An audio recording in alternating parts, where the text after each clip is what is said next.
Hey, salut à toi. Aujourd'hui, je vais partager avec toi 5 exercices qui sont des exercices qui vont te donner de la souplesse, de l'endurance et de la résistance pendant l'acte sexuel. Oui, tu as bien entendu, pendant l'acte sexuel. En fait, ce sont des exercices que tu vas faire qui vont te donner, te entrer dans ton processus d'amaigrissement, ton processus pour booster ton métabolisme, mais en même temps qui auront pour objectif sur le long terme d'améliorer ta sexualité avec ton partenaire.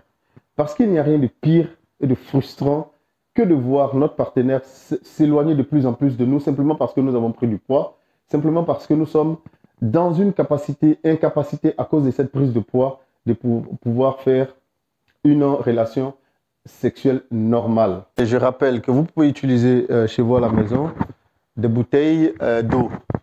1 litre de bouteilles d'eau d'un litre, 2 bouteilles d'eau d'1 litre pour commencer.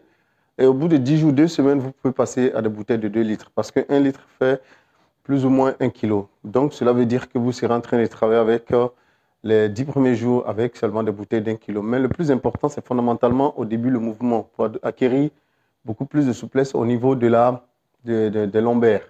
Et puis, quand le mouvement il est intégré à notre corps, nous pouvons éventuellement là maintenant passer à des charges. Donc, moi, je vais le faire avec les haltères. Le mouvement de l'exercice, les bras doivent être dans cette position, aussi bien à l'arrivée qu'au départ. Le dos doit être le plus droit possible. J'empoigne mes bouteilles et je remonte simplement tout droit, en gardant le dos bien droit, en contractant les fessiers. Et je descends. Je garde toujours les jambes droites, le dos bien droit, les jambes droites, et je remonte. OK? J'inspire quand je monte. Quand je fais le mouvement, j'expire. 1.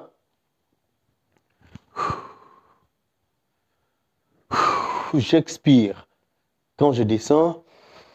J'inspire quand je remonte. Je garde les jambes droites, les mains droites, le dos bien droit quand je descends.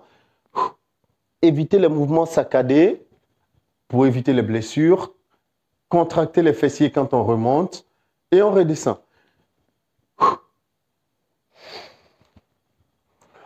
On apprend à respirer. On expire quand on descend. Et on remonte, on inspire.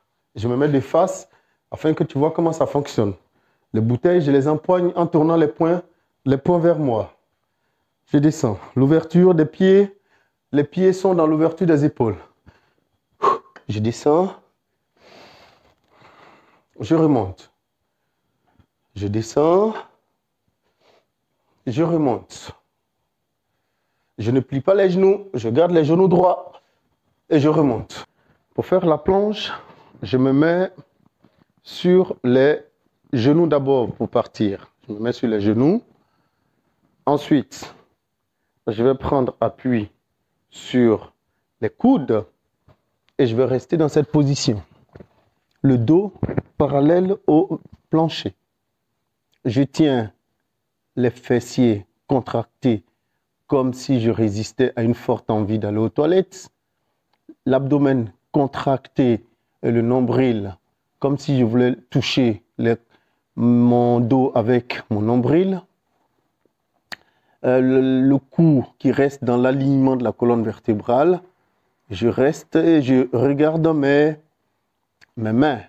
Et je reste dans cette position le plus longtemps possible en évitant au maximum d'incurver le dos vers le bas. Simplement parce que plus le dos sera incurvé, plus j'aurai mal au lombaire. Et ça, ce n'est pas bon. Au pire des cas, si on n'arrive pas à rester parallèle au sol, c'est de lever légèrement les fessiers. C'est mieux que d'incurver le dos parce que cela va nous éviter d'avoir mal au lombaire.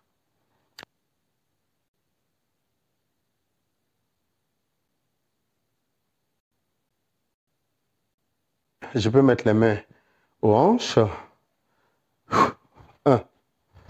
Je reviens. J'expire quand je sors la jambe. Quand je la rentre, j'inspire. Je reviens. Je garde le buste droit. Je reviens. Je reviens. Je garde toujours le buste bien droit. Les mains aux hanches. Je reviens. Je reviens. Je reviens. OK. Je garde le buste bien droit. Pour commencer, on ne va pas faire de longues enjambées. OK. Le plus important, c'est de faire partir le corps, que le mouvement soit intégré par le corps.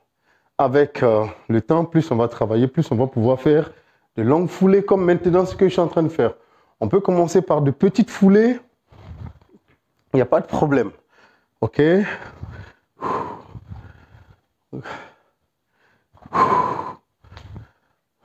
Je me mets de face afin que tu vois. OK? C'est la même chose. Je reviens. Je reviens.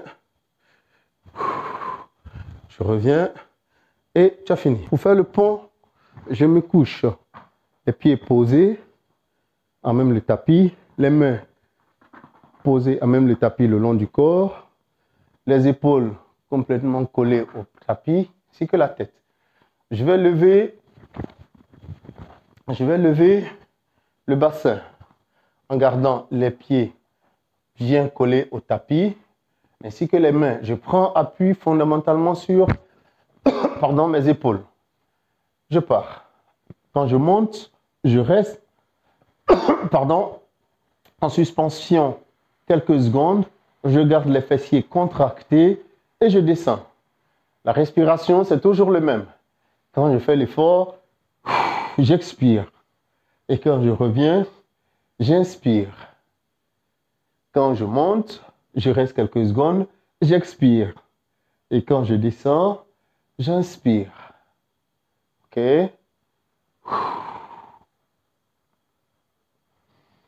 Les fessiers contractés quand je monte. OK?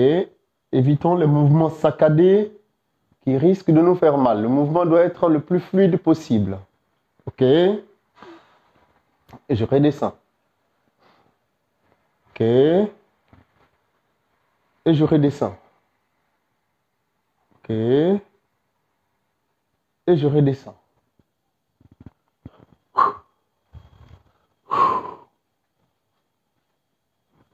Je garde le buste le plus droit possible.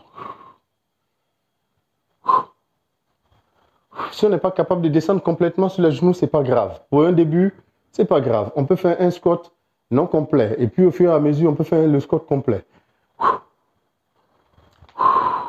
Évitez de détacher les pieds du sol. Les pieds doivent être complètement posés au sol quand on monte ou quand on descend. Je me mets de profil afin que tu vois. La position est la même. OK? Les pieds ne se détachent pas du sol quand je monte ou que je descends. Les pieds sont complètement à 100% posés au sol. Et quand je remonte, j'évite de pousser sur le bassin. Je dois pousser sur les pieds comme si je voulais faire des trous dans le plancher. OK? On garde le dos le plus droit possible. On pousse sur les pieds comme si on voulait faire des trous dans le plancher.